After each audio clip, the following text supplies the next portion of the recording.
আমার না অনেক বেশি অ্যাসিডিটির প্রবলেম। তারপরেও আমি তেলে ভাজা পোড়া খেতে অনেক বেশি পছন্দ করি। মানে আমার না চলেই না। তো কিছুদিন আগে আমি ইউটিউবে দেখছিলাম যে এই ভাইরাল রেসিপিটা, এটা আলু দিয়ে মানে খুবই সিম্পল ওয়েতে অনেক কম ইনগ্রিডিয়েন্টস দিয়ে এই নাস্তাটা তৈরি করতেছে।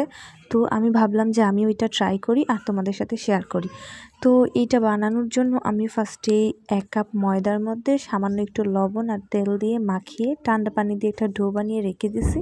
এরপরে চলো আলুর পুরটা রেডি করে ফেলি। আলুর পুরটা বানানোর জন্য আমি কয়েকটা আলু সিদ্ধ করে সুন্দর করে ম্যাশ করে নিয়েছি। এরপর এটার মধ্যে পেঁয়াজ, কাঁচামরিচ, ধনেপাতা, সামান্য লবণ আর জিরার গুঁড়া, হলুদের গুঁড়া, সামান্য একটু মরিচের গুঁড়া সুন্দর করে মাখিয়ে নিয়েছি।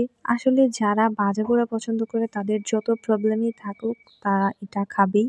তো আমি কিছুদিন ধরে একটু অ্যাভয়েড করার চেষ্টা করতেছি, আর এখন তো রোজা রমজানের দিন, এখন আর অ্যাভয়েড করা হচ্ছেই না, খাওয়াই হচ্ছে।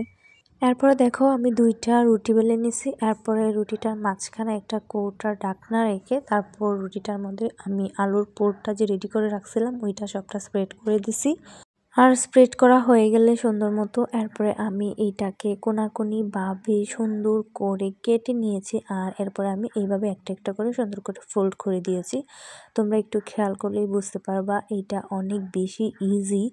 আর এই যে দেখো অনেক তাড়াতাড়ি হয়ে যায়। আর তোমরা চাইলে এইগুলাকে এইভাবেও বক্সে ভরে, মানে একটা এয়ারটাইট বক্সে ভরে তোমরা এগুলাকে ফ্রিজে সংরক্ষণ করতে পারবা। তারপর যখন ইচ্ছা হবে একটু ভেজে খেয়ে ফেলতে পারবা।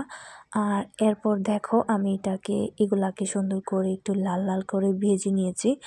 আর এটাই হচ্ছে আমার নাস্তাটার ফাইনাল লুক। তো এই যে দেখো এটা আমার অনেক বেশি দেখতে অনেক বেশি সুন্দর হয়েছে আর খেতেও কিন্তু দারুণ হয়েছিল।